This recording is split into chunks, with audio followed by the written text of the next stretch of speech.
This is Digital Perspectives with Brad Kimes. Subscribe for new content notifications.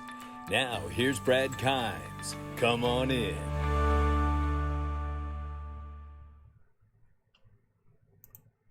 Welcome back to Digital Perspectives, everybody. I'm Brad Kimes. You can follow me on Twitter at @BackupBradley above at the top of the screen and everything we're talking about here. We got a lot to cover this morning, so let's just go ahead and get straight up into it. Guys, if you haven't joined the newsletter, get on the newsletter. It's coming out this week.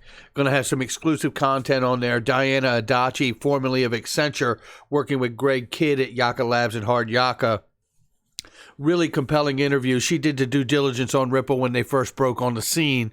You won't believe what she says about Ripple, XRP, and the space. It's going to be remarkable. All right, so hit that newsletter. Make sure you check it out, and let's get into this. Price right now is 31 cents. Let's do the numbers and get on with this thing. We have so much to cover, and I want to move through it quickly because what moves price? You know... We're all excited to see the price up and the price moving, but what moves price? And we're going to talk about that with the overall overlay of news this morning. Right now, Bitcoin over $12,000, $12,210.30. Ethereum, $429.33. XRP is 31 cents. 0.3102. We are 24-hour volume is 3.2 billion, almost 3.3. We are up 2.2% right now and 5.5% on the day. We'll look at a figure in just a second. And we are sitting right now at market cap at 13.9 billion, and we are almost at 14. So things are going good there. Total circulating supply is 44,918,000,000. Those are your numbers. That is brought to you by Pure VPN. Protect your anonymity online. Is a free trial for 7 days, 99 cents. Check that out in the link as well. Protect yourself. All right, so Ripple IPO watch, nothing new, but if you didn't catch it, they did put up the trademarks on August 11th for Ripple X and RippleNet. Now, we all know what RippleNet is, cloud-based payment system with all the partners and things of the like participating in that for the ODL network. And we also have Ripple X. Ripple X is a extracurricular 16-week course for startup entrepreneurs, venture capitalists, and things of that nature, giving them all the resources they need and all the help and guidance as well. So no one else is doing the kind of things that Ripple are doing for the longevity. It's clear when you see things like that it is about the long play for Ripple. That's a company to me that wants to be here after the .com era of crypto takes place. They're in it for the long play, and that's what to me is pertinent about this video is what moves price, right? What moves price? Well, what moves price is fundamentals. Now, are fundamentals as sexy as seeing a bull run? No, not at all. But they are the real deal. They are the foundation of what any company needs to have success. And that is fundamentals. They need to have real progress that you can track, and we're going to do that for the whole crypto space as we move through this material, as well as Ripple. So, because it's important, because I've always said that Ripple or XRP is not just another digital asset. It's a digital asset that's going to be a part of the framework of the entire digital asset space. That's the difference. And when we follow crypto in general and things for blockchain and crypto, it is truly because, when I started this channel, it's because I've truly felt that way from day one. I could cover XRP and then talk about anything in the crypto space because it's all relative, because XRP is going to be a part of the virtual framework of the entire crypto space. I really do believe that and always have. All right, so let's get into this. So first starters here, shout out to Michael Val, 5 Links, DJ Peter Vass, and XRP Crypto Wolf for most of the information here today, and the rest of you who send wonderful stuff to me. So XRP becomes the largest gainer among the top 10. XRP was able to become the top gainer cryptocurrency among the top 10 after a price increase of 5.55 in the last 24 hours. So shout out to XRP for those mad little gains. Just a small little victory there that says, hey, don't forget about us at 31 cents. Now let's take a look at some of the action happening in the space, okay? Because this is the real defining stuff that I want to see, that lets me know as an investor that I feel good that I've made the right decision to be in this space. Now, whether you think that's XRP or some other asset is on you. Everybody's got to make their own decisions. I'm not a financial advisor, but seeing the kind of information we're going to go over in this video reminds me of just how big all of this really is. Okay, digital security SPICE to benefit from new support at Coinbase custody. SPICE VC, one of the first digital securities in the world, has just announced that its token SPICE will now benefit from new support through Coinbase custody. The partnership will allow investors who hold tokens to have a safe and accessible home to store their SPICE assets. I'm not going to read the rest of the article. You get the gist, and what I take from this is, first of all, we're seeing digital securities enter into the world here. Number two, we know Coinbase is very serious and very close to launching their way onto an IPO. I don't think for a second that they would involve themselves with anything other than something that was above board, well and beyond, for them to be involved, knowing the path that they are truly on as a company themselves as Coinbase. So very excited for SPICE and Coinbase. So let's keep this moving.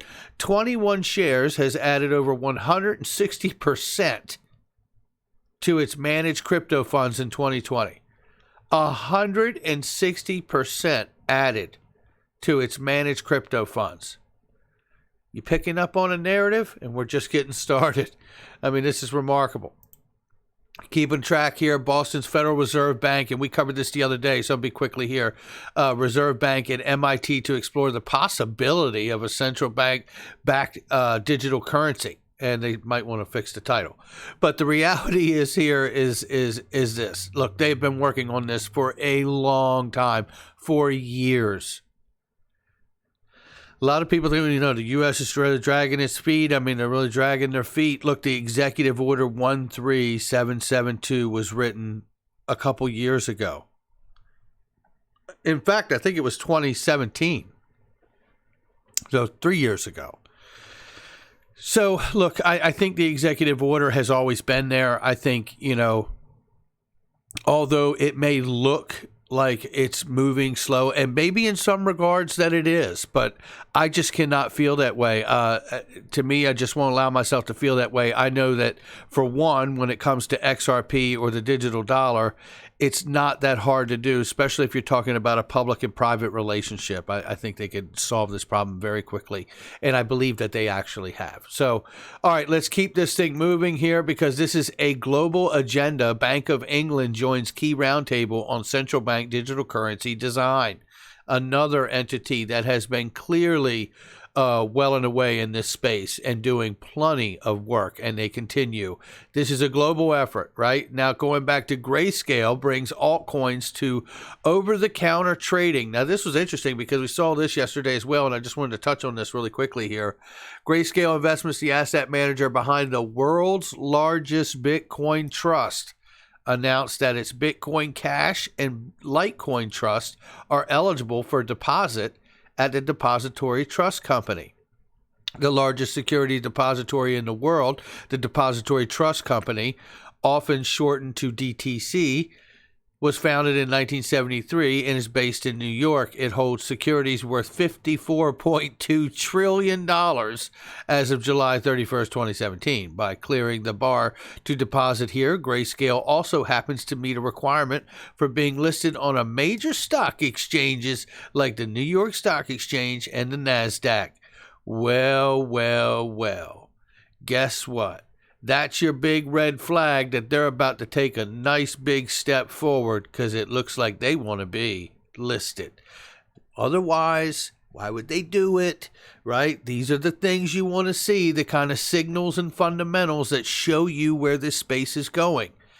You're not often going to have a moment where somebody comes out and walks up to the podium and says, guess what? It's time for all of us to make money. It just never happens that way. So this is the stuff you have to look for.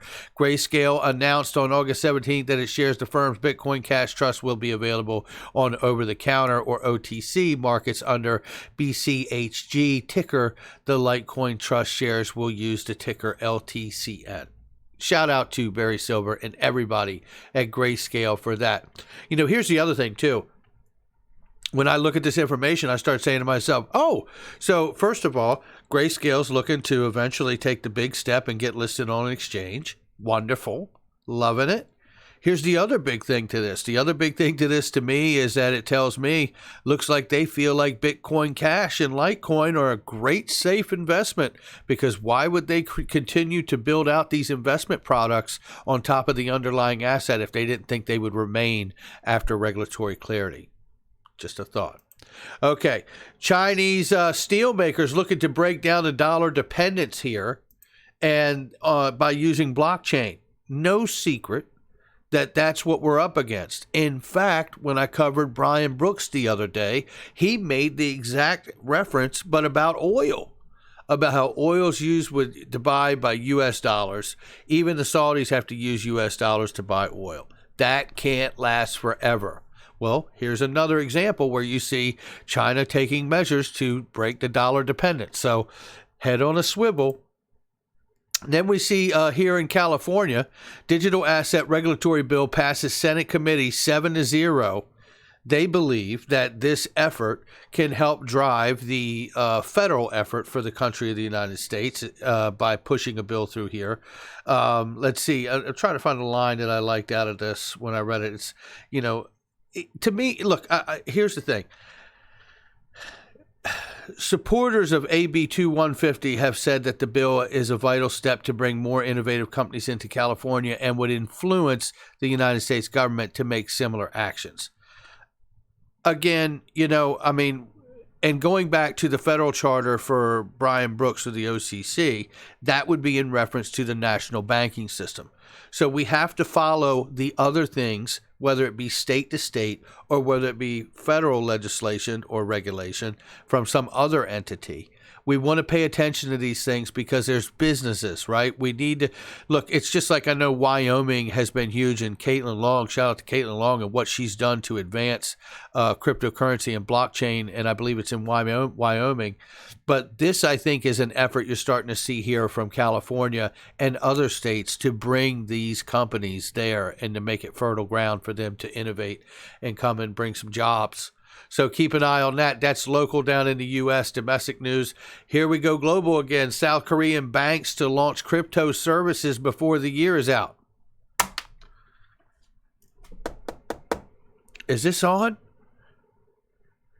Because I'm pretty sure what they're doing in Korea is falling exactly in line with what Brian Brooks is doing right here in the good old USA. That's fundamental news. What moves price? Looking at it all day? Or the information that we're going over? That's why I say it's not always as sexy, but I can tell you this. It's what will eventually move price. You know, you don't have some magical thing. And believe me, I know there's the spirit animals in the market. You can't deny them. You know, that when they take over, it's massive things happening, but it's because they recognize the day-to-day advancements that are happening in the space. Let's keep moving. All right, so here we go. And XRP as a bridge currency accounts for more than 1/5 of all transactions on RippleNet. Beautiful. $243 million worth of Bitcoin transfer turns ahead on one of the wealthiest crypto whales on Earth awakens. What do you think they know? And then we see Ashish Burla here said we're seeing a melding of the olden world and the new. Where do we talk about that? Oh, that's right here on this channel. And let's bring it home. Digital currencies, public and private, present and future by DBS Bank. Federal Reserve is providing strong fraud detection, constant liquidity, and interoperability with private sector payment platforms, which will help standardize the system of digital payments nationwide. Unbelievable what we're seeing here. Ripple has been recognized as one of the fastest growing companies in the United States to rank 123rd place on the extensive list that has featured 5,000 businesses. Ripple has managed to achieve a whopping 3,039% growth over the last 3 years. Now that is real tangible motion. And here we see Ripple partners with FleetCor and is using XRP. Cambridge Bridge Global Payments is owned by FleetCor. And let's just go through this really quickly and wrap this up here. This is 800 members, and the respective companies who qualify will be able to gain access to utilize Cambridge's innovation solutions. FleetCor and Ripple team up to modernize payments through using blockchain. New pilot program will explore the use of digital asset XRP, enhance efficiency in international payments. I don't know what else to say other than I'm happy to see the things that are happening today. All right, guys, that's going to do it for me. Hit the like and subscribe. I'll catch all of you on the next one.